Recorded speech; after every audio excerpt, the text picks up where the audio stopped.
आप सभी को सुप्रभात। आशा करता हूँ आप सब बहुत ही अच्छे हैं और पूरी शिद्दत से, जान से, मेहनत से, जिल से अपने ड्रीम के लिए लगे हुए हो। कुछ बातें बहुत ही इंपॉर्टेंट है, करना है, क्योंकि जिनका नहीं हुआ, ठीक है, उनको अब एक और मौका मिल चुका है आपका एक्साइज कांस्टेबल के रूप में। इस बार गलती आप ना करें। मैं फिर से कहता हूं, अगर आप इस चैनल को सब्सक्राइब करके नहीं रखे हो तो बिल्कुल कर ले, क्योंकि हम वही आपको बताने वाले हैं जिससे आपका सिलेक्शन श्योर होगा। अब दो ऐसे कारण जो मैं आपको बताने जा रहा हूं जिसके कारण आप इस वैकेंसी से बाहर हुए हो। सबसे पहला, द मोस्ट इंपॉर्टेंट थिंग, अगर आपने कमेंट्स देखे हैं जितने लोगों का सिलेक्शन हुआ है, इवन आपका सिर्फ यूट्यूब से पढ़ के लोगों का सिलेक्शन हुआ है ड्रीम 2 से। अब वो कैसे हुआ?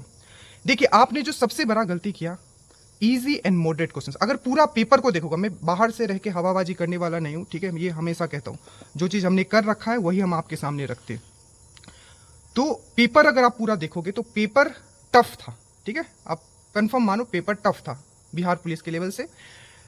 तो जो मोस्ट इंपॉर्टेंट थिंग आपने चीजों को दरकिनार कर दिया, वो जो हम हमेशा कहते थे, वो था आपका कि इजी एंड मॉडरेट क्वेश्चंस गलत नहीं करना। और ये गलत हुआ है आपसे, आप कंफर्म मानो अगर आपका नहीं हुआ है। अब ये क्यों हुआ? वो इसलिए हुआ क्योंकि आप चीजों को सटीक तरीके से, मैंने क्या बोला, सटीक तरीके से चीजों को आप लेके नहीं चले। आपको जो पढ़ना था आपने वो नहीं पढ़ा, और आपने इतना सारा ज्ञान अपने दिमाग में डाल लिया कि एग्जाम में जब आप गए उन चीजों को आप रिप्रोड्यूस नहीं कर पाए।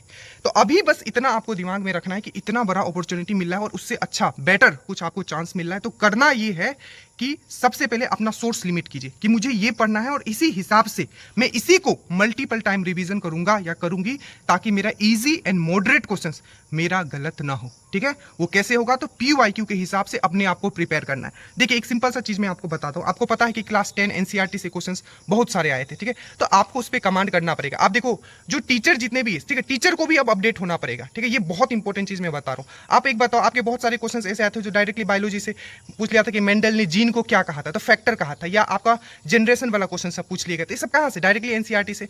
तो NCERT को लेते हुए, स्पेशली मैं सिर्फ साइंस का बात कर रहा हूं, प्लस आपका PYQ के हिसाब से आप प्रिपेयर करना स्टार्ट करो, और उतना ही पढ़िएगा जितना जरूरत है इस एग्जाम को, और सोर्स को फिक्स करके मल्टीपल टाइम आप रिवीजन करें।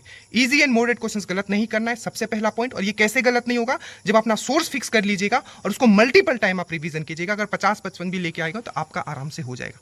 सो चैनल को सब्सक्राइब करके रखिएगा और ये गलती आप आगे ना करें।